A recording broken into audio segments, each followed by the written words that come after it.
Welcome to Real Estate Coaching Radio, starring award-winning real estate coaches and #1 international best-selling authors, Tim and Julie Harris. This is the #1 daily radio show for realtors looking for a no BS, authentic, real-time coaching experience. What's really working in today's market, how to generate more leads, make more money, and have more time for what you love in your life. And now your hosts, Tim and Julie Harris. 3, 2, 1, and we are back, and we have a great topic for all of you today. Here's the topic. Ready for it, listeners? How can you generate an endless supply of buyer leads and a lot of seller leads that cost you nothing? Nothing means no referral fees, no monthly fee, no Mickey Mouse fee, no blah, blah, blah fee, but an endless supply of free buyer leads. And this is something that everyone can do in every single market. And we're going to get to point number 1 here in a second. Before we do, I want to announce some really great news that I just read. National Association of Realtors said that the month-over-month home sales have increased by over 8%, 8.4%, I believe. Now, let's think this through. If that happens to be the case all throughout the year, which frankly is not likely, you're going to see an 100% increase in home sales. So not likely, right? I mean, if it increases 8%, over 8%, over 8%, we're going to see some huge sales numbers. But what we are seeing, and what none of you should be surprised by, are a lot of the talking heads that seem to grab the headlines that are talking about real estate are completely and totally full of shit. In other words, there's people that have decided that they're going to talk about real estate in the same way they talk about stock or the same way they talk about the economy. And what we have learned and have hopefully educated all of you guys on is housing is very much its own thing.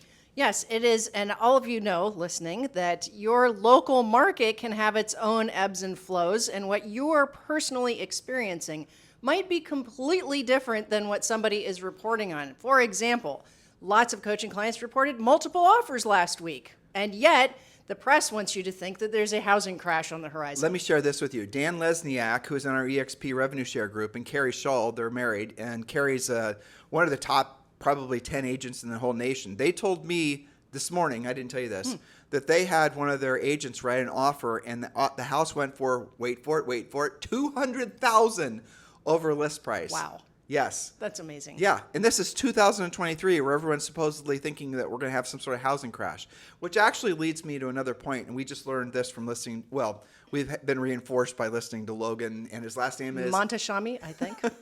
And we're going to have him on our podcast. Yeah. But there are a lot of people that sort of have made a career out of talking down housing and housing sales. And a lot of those people have a tendency to come off, they frankly are saying a lot of stuff that's not true at all, very authoritatively, and then they end up on Bloomberg, they end up on CNBC, you're reading quotes from them on Wall Street Journal, and the next thing you know, everyone is believing a bunch of bad information.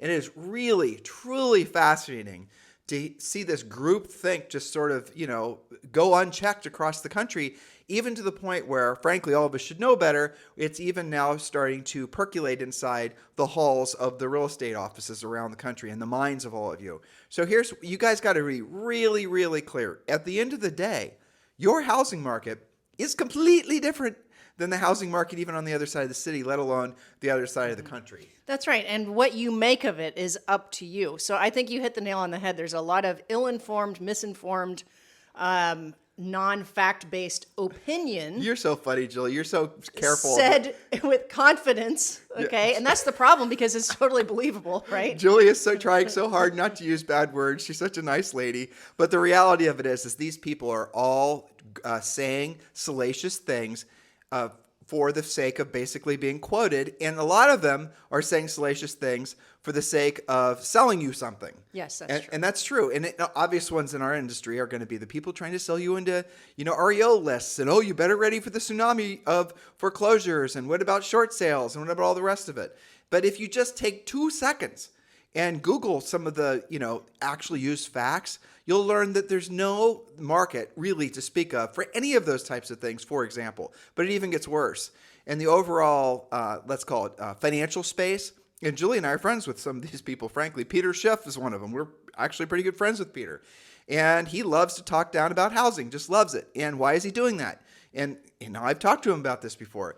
It's because he has something to sell that will make it so that, frankly, you are going to want to spend your money with him versus, say, real estate or buying a rental property. So if you're in the market, if you're in the business of selling people into a security, into your, hedge fund or into your, whatever your asset is, and that person has limited resources and they're going to have to choose between buying a rental property or putting that money towards your security, well, then that, in his mind, is clearly competition for that customer. And that is a lot of the reason that a lot of the Wall Street types and the money types, that's the reason they talk crap about real estate. All the while, we happen to know that a lot of these people have not one but many homes. So they'll say real estate is the black hole of black hole of finances because they want you to spend your money with them. Because it's competition for what they're selling. I had an interesting conversation. It was Buddy West who told me this. And this was years ago. And he told me his son went to work for one of these big, trading firms on Wall Street. And he said they actually were educated specifically, and this would have probably been in the early 2000s, how to sell against people who wanted to invest in real estate. Yeah, isn't that interesting? Yeah. These are the stories that nobody knows. Right. Well, nobody tells. I mean, when you're watching, again, there's no real, if you think about it, all of the real estate information comes through the quote unquote financial channels and the financial, news networks and whatnot. And nobody's there is checking any of the data. There's no, you'd think National Association of Realtors would be given a seat at the table when it comes to disseminating information, but they don't want National Association of Realtors having a seat at the table disseminating information because they're going to share those little nasty things called facts, which then obviously flies in the face of a lot of these financial people that are trying to sell you into whatever it is they have to sell. Now, you guys think I'm a conspiracy theorist, but I want you to think through when, we're going to be sharing with you guys more facts about what's going on in the housing market, and then look at your own housing market, and then you decide what the truth is. That ultimately is what our goal is. I had somebody I was talking to about, he wanted to actually me to personally coach him. And I was having this conversation with him, and he asked, how long should we expect the coaching relationship to last? And I said, realistically, it's going to be a year and hopefully not much more longer than that. And he said, well, explain, obviously if you change your goals and you decide to move up market or you're wanting to, make more money or even downsize and have whatever, then there's more room to run with regards to a coaching relationship. But for the most part, what his specific goal was to go from 50 million to 100 million. And he's selling a very, upper end price range, so it's not that difficult, like 10 or 12 more sales. I mean, that's not a big deal, honestly, in where he sells, which is in Manhattan. And I said to him, my goal is not to have you be a lifetime coaching client, because if that's the way it is, then I'm a pretty shitty coach because I haven't actually moved you towards your goals. If your original goal was to do X, and you're not accomplishing that original goal, and we agreed to have you accomplish that, then you need a new coach or something, right? Something. And so that's kind of an interesting, thought process that a lot of you need to be thinking about in a market like this. But in his particular market, they are things that are selling for over asking price. There's houses that are, Manhattan is supposed to be this horrible market where people are just like, cannibalism on the streets and all this cats and dogs living together. Exactly, but it's not the case. Yeah. His own market, what he's experiencing is completely different. And so you guys got to be your own best guru. And that was the point I was trying to make with regards to him, is ultimately our goal is to make you so you're smart and you're able to frankly, move forward with your business and your personal life and not be dependent on us for the rest of your lives. I know that sounds counterintuitive considering we sell coaching, but that is truthfully how Julie and I think. And ultimately, it's, I think, a good way for us to keep ourselves in balance with all of you. So, when we're saying don't spend your money on XYZ lead generation thing because it doesn't get you results, we'd be hypocrites if we were then asking you to enroll with us in coaching if we weren't getting you results. When you spend money, guys, you need to have a very clearly defined return on whatever that investment's going to be. If you spend $1, you should be expecting 5 back or 10 back. And it should be coming back in a relatively short while in a very obvious way, especially in a market like this. Does this make sense, Julie? It absolutely does. We take it quite seriously, don't we? And one of the best ways to get instant results with lead generation is what we're going to be sharing with you guys today. And this is something that all of you can do and all of you should do and all of you must do because, frankly, it is free. It costs you nothing. That's what free means, in case we need to mind you. And works extremely well in a changing market, especially we do still have very low inventory. It's starting to bubble up a little bit. We're going to get more week by week, but it's still historically low. And that's one of the reasons why, you guessed it, open houses are an amazing source of business, especially right now. Don't ignore this amazing opportunity to secure both motivated buyers and new listings. And let's make this very clear, because we've had these debates with some of you. Some of you think open houses only work in a specific price range. Absolutely not. Open houses work in every single price range in every single market. Now, back to my Manhattan client, clearly harder to do an open house in Manhattan, but maybe he goes out to one of the boroughs. Maybe he goes out to the areas where the single family homes are and does one there. But open houses in a market where there's not a lot of inventory, an absolute cash register of leads will generate from doing that open house. Again, because there's not a lot of inventory. Doing it right, though. You can't, so that's my next sentence. This drives me crazy when I hear it. I'm going to go sit in open house. You don't just go sit in open house and expect it to work. You've got to learn to monetize them correctly. So if you don't have your own open house this weekend, you can borrow an open house from an agent or your broker. We're going to talk about that in a second.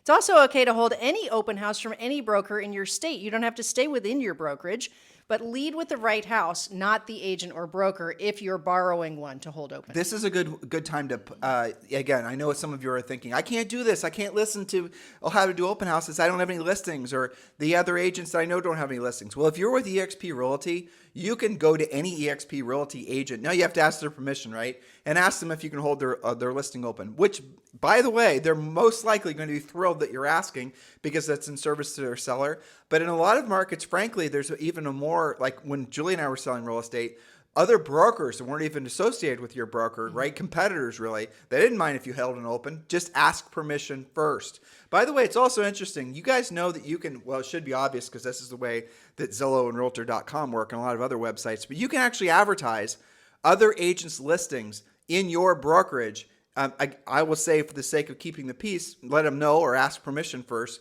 and generate leads off that as well. So open your mind to the possibilities from doing open houses. That's right. So here's a question. Why would you spend time and money speculating on something that's unproven, unpredictable lead generation ideas? Instead, create a predictable, duplicatable, and systematized open house system. So commit to making this a lead generation machine. But we're going to show you specifically how to do this. So this is part one of a two-part series, how to monetize your open houses. And we just talked about this for a second. Point number one, probably the most important point, choose the right house. Now, it does work in any market, any price range. However, there are some little nuances that will help you.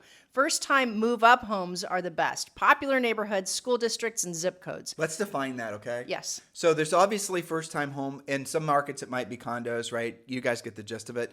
But most markets have very clearly defined first-time home buyer area. Then when those folks decide maybe their family gets larger or whatever, they want to then move up to another price. And you'll see that for the most part, all neighborhoods have natural migration trends. One neighborhood, generally speaking, is a feeder neighborhood for another one. It's not usually one for one. It might be like a lot of people come from Smithville and they move up to Jonesville, but they also might move over to, Harrisville or whatever it is, that type of thing. But for the most part, what you're going to discover is that if you're holding houses open in the move up price range, you're not just going to hypothetically sell the house that you're holding open to the prospective buyer, but you're going to then hypothetically be talking with the people that are moving up and get their listing. You guys get it? So be smart. Don't just do the first-time home buyer houses, though if that's what your market has available and those houses sell in 22 seconds, absolutely do that. But remember, you're going to make more money, have, frankly, greater opportunities for multiple transactions if you're working in that move-up price range. That's right, because people can also downsize from more expensive listings that you could list into that middle range, as well as moving up to it. So, of course, the more curb appeal, the better. You know what's hot and what's not, so choose wisely. If you're not sure, look at your hot sheet. So don't hold an open that's behind gates, up a twisty road, hard to find, hard to park, or other inconveniences which will deter the turnout. That's really the bottom line. If you got to go through 2 security gates, you guys have all experienced this before, right? If you got to put in a special code on the lock thing and you got to do, park, 10 blocks away and all that, not a good house to hold open. People are just drive by.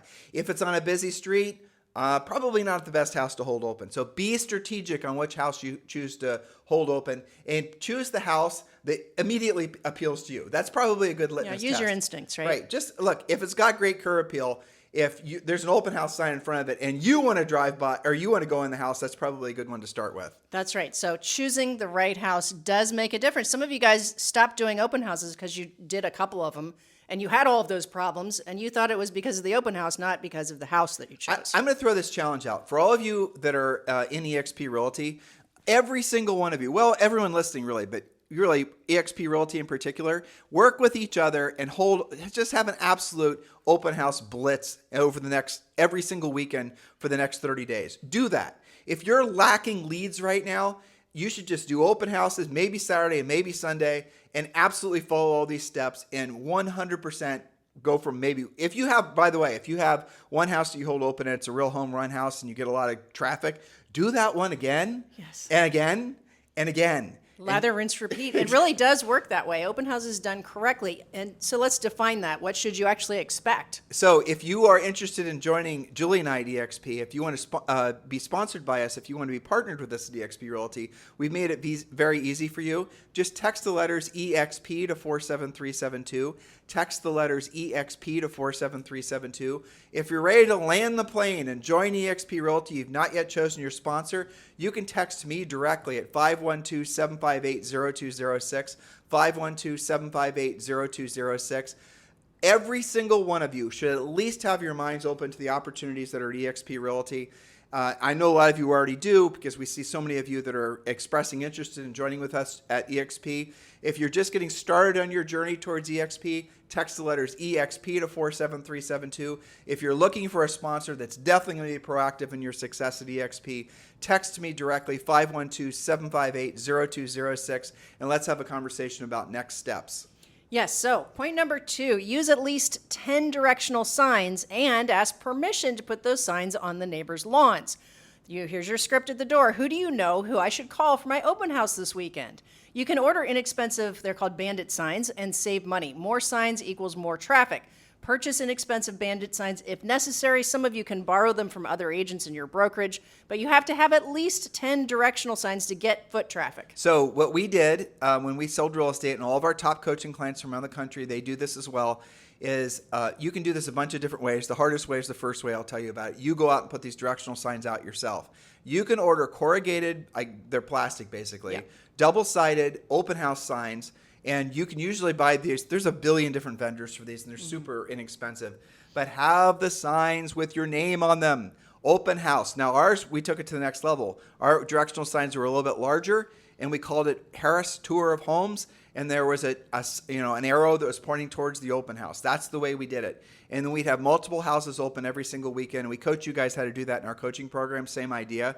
You're trying to dominate every street corner in a particular community. So any buyer that's driving through is going to see your signs, go to your open house, meet you. And if there's a prospective seller in that marketplace, don't you think they're going to be blown away by how hard you're working to get those listings sold? Absolutely. Okay, point number 3, know the listing and know the neighborhood. Maybe it is your listing and that's easy, but especially if you're borrowing one, you've got to know about the listing and the neighborhood. Keep a cheat sheet of the following: all of the active listings, the pending listings, and recently sold listings in the neighborhood, as well as any neighborhoods which compete with that subject property. Know the average days on the market and the average list to sell price ratio.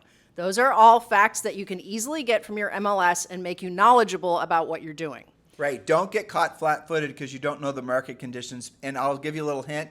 When you're talking to a seller that's a really knowledgeable, that is a prospective seller who's doing the footwork on putting their house for sale, and they're actually interviewing you. So when someone starts checking you for stats, that's actually a prospective seller who probably knows the stats and is probably checking to see if you know the stats, or if you don't know the stats, if you lie to them about the stats. You guys get it? Yeah, they've got a spreadsheet in their office at home around the corner, and they're just starting to meet. It is true that open houses are a great way for sellers to interview agents. That's what's going on. Again, if you're in that move-up sale price range, you're going to get more prospective neighbors who are going to be prospective sellers. So even if someone shows up in your life as a buyer, hello, I am a buyer looking to buy Elm Street, chances are you're going to also get, depending on price range, that's going to be a seller as well.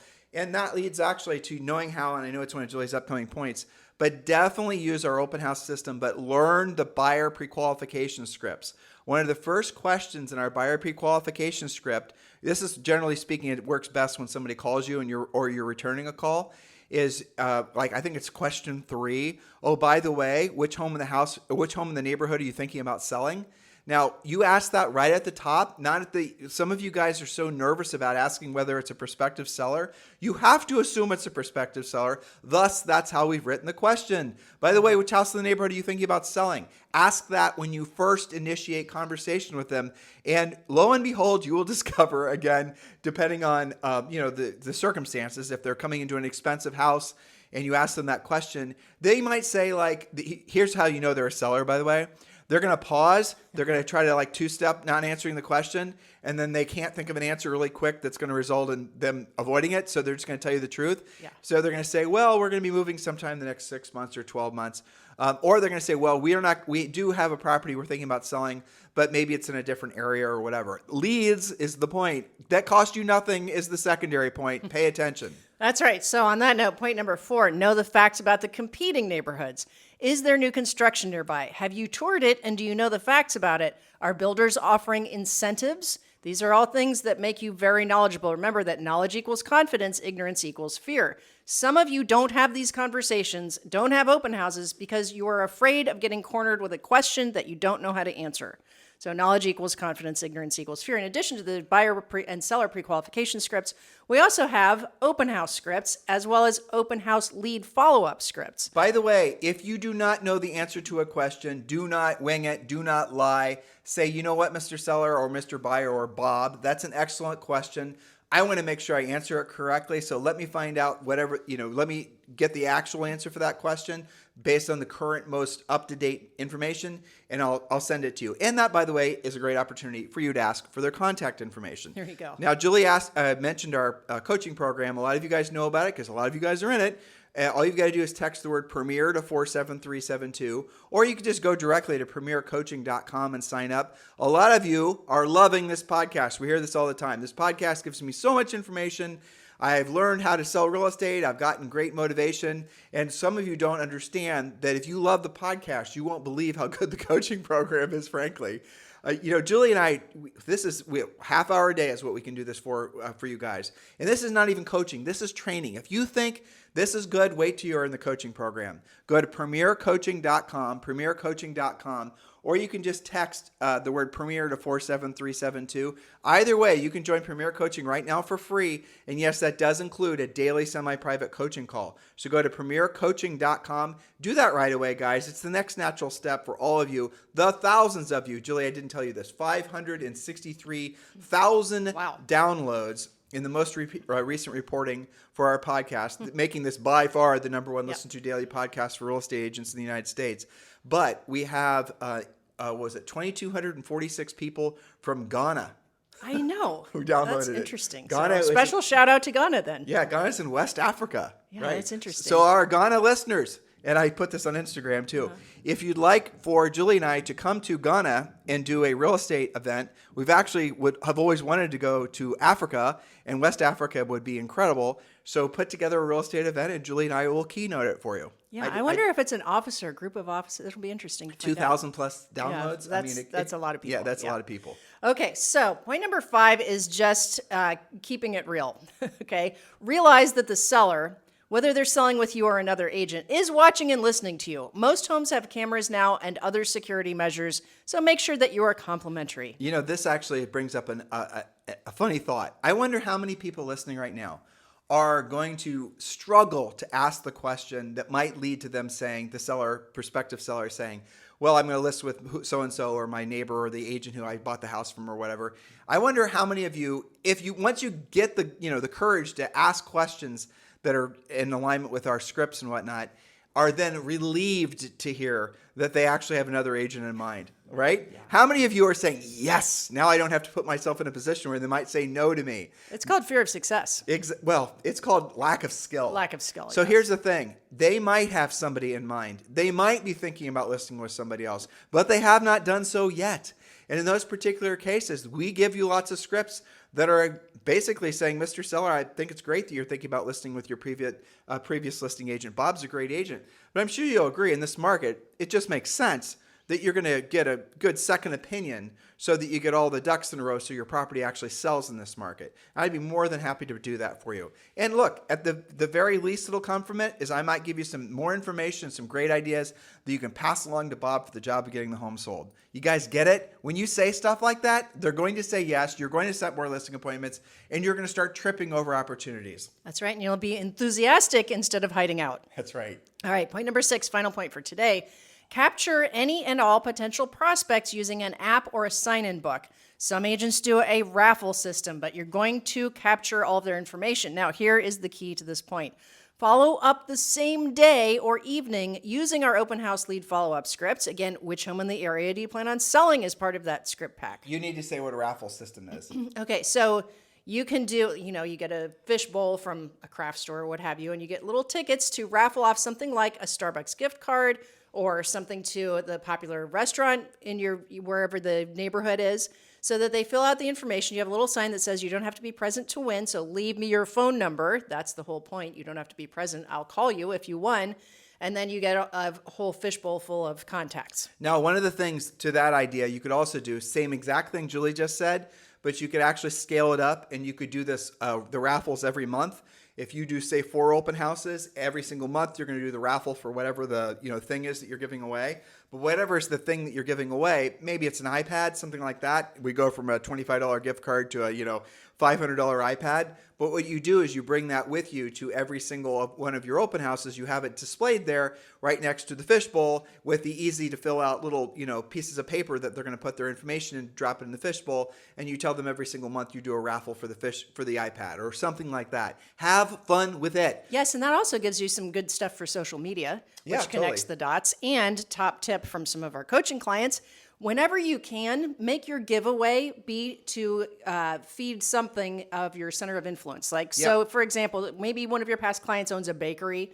You can do a raffle for something for the bakery or what have you. Just depends on what you have, but it's always good to connect the dots in your center of influence past client list. Yeah, that's an fantastic idea, because if it's a bakery and if it's retail, they're going to have counter space where you can then put some kind of solicitation, some kind of advertisement for yourself or something like that. Advertise your upcoming open house so you can lather, rinse, and repeat, right? Here's an idea. Yes. Well, it's funny. I was just laughing. You and I were just talking about going to Africa, Mm-hmm. And we had a great travel agent, Richard Lewis, right? Yes. And we used to do that exact thing that you just said, and he turned out to be such a fantastic source of business for us, but not to mention an unbelievably good travel agent.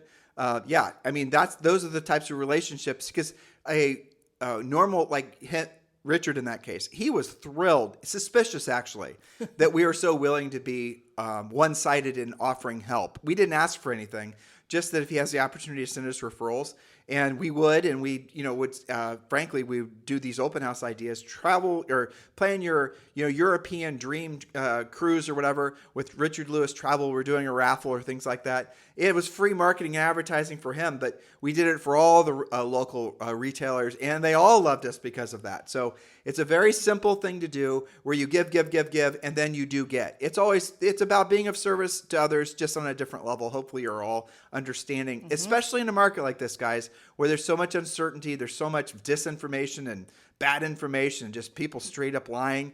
When you're somebody that's delivering an opportunity for people to bring in more customers, and don't be pessimistic, be optimistic, letting them know about the good things that are happening. The bad things that are happening, everybody can trip over those things. You be the purveyor of great news that uplifts the conversation. When you're walking out the door, people are smiling because they enjoyed the time with you. These are the types of mindset challenges that some of you guys are having, because you're getting too mired in your perception that there's a lack of opportunity. Julie and I just gave you 6 killer points to creating killer open houses, which cost you nothing, which you can generate tons of leads from. Now it's time for you to get into action. Tomorrow is part 2, and we're picking up at point number 7. In the meantime, guys, thank you for continuing to make this the #1 listened to daily podcast for real estate professionals in at least the United States. What is your call to action today? If you're interested in joining eXp Realty, we'd love the opportunity to earn the right to be your sponsor. If you've not yet chosen a sponsor at eXp Realty, text the letters EXP to 47372. Text the letters EXP to 47372. Or you can just frankly, if you're ready to join eXp Realty and you've not yet chosen a sponsor, I'd love the opportunity. Julie and I'd love the opportunity to earn the right to be your sponsor. It'd be our honor. You can text me directly on my cell phone, which is 512-758-0206. Remember, when texting, message and data rates may apply. In the meantime, you guys have a fantastic day. We'll talk with you on the show tomorrow. This podcast is a part of the C-Suite Radio Network. For more top business podcasts, visit c-suiteradio.com.